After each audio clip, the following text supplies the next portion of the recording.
Hello बच्चों,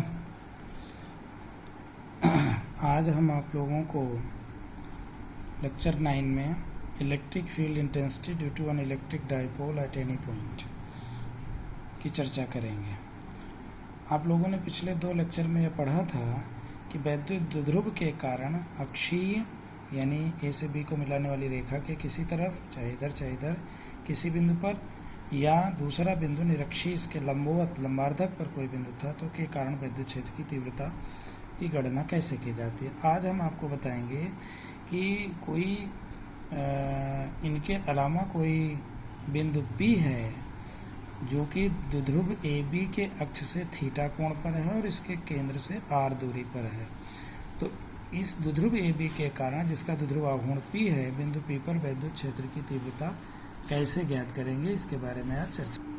तो इसके लिए हम द्विध्रुव AB जिसका द्विध्रुव आघूर्ण P है को इस सेंटर से P को मिलाने वाली रेखा के अनुदिश और सेंटर से P को मिलाने वाली रेखा के लंबवत 2 दिशाओं में वियोजित करते हैं। तो A डैश B डैश वो C से P की दिशा वाला द्विध्रुव आघूर्ण जो होगा P cos थीटा और लंबवत दिशा वाला P sin थीटा होगा। इस AB को 2 द्विध्रुव क्रमशः A डैश B डैश व A double dash B double dash के रूप में वियोजित कर लिए, जिनके द्विध्रुव आघूर्ण क्रमशः हो गए P cos थीटा इस दिशा में और इस दिशा वाले का P sin थीटा। तो अब हमारा जो बिंदु P है इस A डैश B डैश द्विध्रुव के सापेक्ष अक्ष पर होगा और A double dash B double dash के सापेक्ष निरक्ष रेखा पर होगा। तो अक्षीय और निरक्षीय में जैसे हम लोगों ने निकाला था उस जैसा सूत्र लगा करके हम बिंदु P पर विद्युत क्षेत्र की तीव्रता की गणना कर लेंगे। तो द्विध्रुव A डैश B डैश जो कि वो P को मिलाने वाली रेखा के अक्ष पर है के कारण विद्युत क्षेत्र की तीव्रता E1 बराबर 1/4πε0 2p cos theta upon r cube.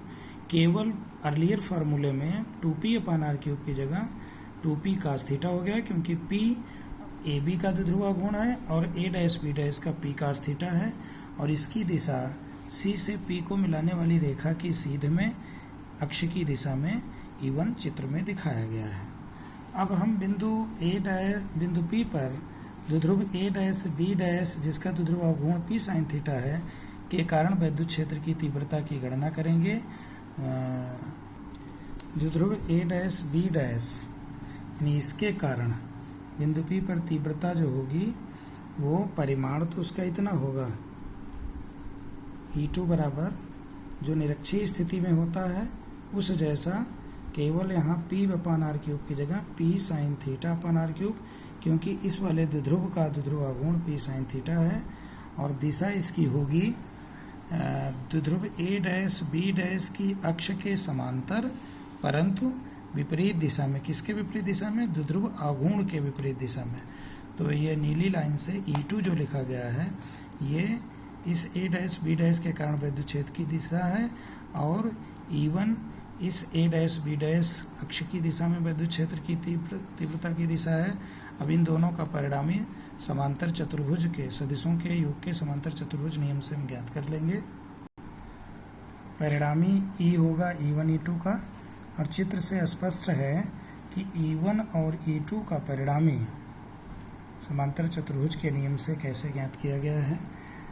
बिंदु P पर द्विध्रुव के कारण द्विध्रुव AB के कारण P पर, तो AB वास्तव में A डैश B डैश तथा A double dash B double dash का कॉम्बिनेशन अगर हम करें तो AB मिलेगा, क्योंकि AB को ही वियोजित किए थे 2 अलग अलग दिशाओं में तो हमें मिले थे ये। इसी तरीके से इन दोनों के कारण जो विद्युत क्षेत्र की तीव्रताएं हैं उनका परिणामी इस AB के कारण विद्युत क्षेत्र की तीव्रता का परिणामी होगा। तो हम क्या करेंगे, परिणामी तीव्रता को हम E1 E2 की तीव्रताओं के सदिश योग के बराबर करने से प्राप्त कर लेंगे। अब आपको हमें यहाँ देखने से चित्र से पता है E1 E2 परस्पर लंबवत हैं, तो समांतर चतुर्भुज के नियम या सदिशों के योग के नियम में देखें तो परिणामी का परिमाण under root E1 square plus E2 square हो जाएगा, क्योंकि दोनों के बीच का कोण 90 अंश है। और मान लेते हैं परिणामी की दिशा वेक्टर E1 से अल्फा एंगल है तो दिशा भी हम ज्ञात कर लेंगे। वेक्टर ई जो कि E1 और E2 का सम है, E1 E2 के परस्पर लंबवत होने से इनके परिणामी का परिमाण सिंपल r बराबर √a² प्लस b² फार्मूला से। अब यहाँ सब दोनों E1 E2 की वैल्यू रख दिया और हल किया तो 1/4πε0 2p/r³ दोनों में है, ये कॉमन हो गया, 2p नहीं p/r³ और बाकी अंदर बचा 2 cos थीटा होल स्क्वायर यानी 4 cos² थीटा और यहाँ sin² थीटा हो गया। cos² theta plus sin² theta की जगह 1 रखा तो यहाँ हमको मिला E बराबर 1/4πε0 p/r³ 3 cos² थीटा प्लस 1 यह परिणामी का परिमाण है।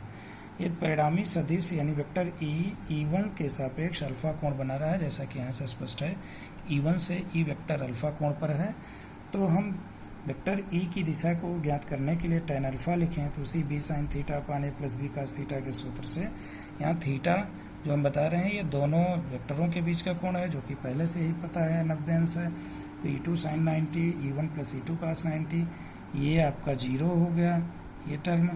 तो बचा E2/E1 और हल किया तो हमें मिला tan अल्फा बराबर 1/2 टाइम थीटा यानी अल्फा बराबर इतना। तो समीकरण 3 और 4 ये किसी जनरल पॉइंट P पर वैद्युत क्षेत्र की तीव्रता E द्विध्रुव के कारण, जबकि वह पॉइंट को सेंटर से मिलाने वाली रेखा द्विध्रुव की अक्ष थीटा कोण पर है के लिए सूत्र को व्यक्त करता है।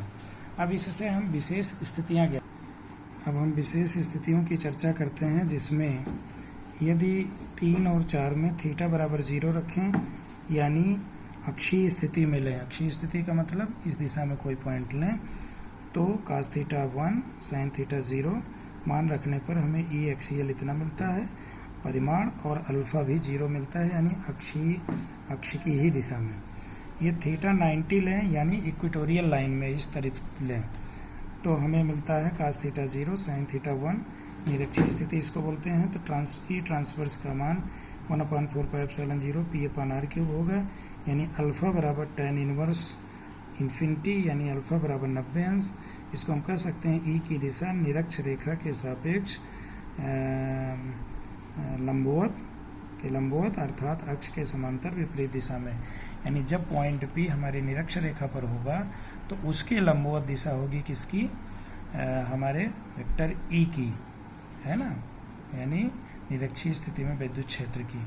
और जब इस दिशा में होगा तो 0 यानी P की दिशा में विद्युत क्षेत्र की तीव्रता आएगी। तो इस प्रकार हम लोगों ने इंडिविजुअल अक्षीय और निरक्षीय की स्थितियां भी देखी और एक जनरल पॉइंट P लेकर के उसमें हमने देखा कि विद्युत क्षेत्र की तीव्रता कैसे निकालते हैं।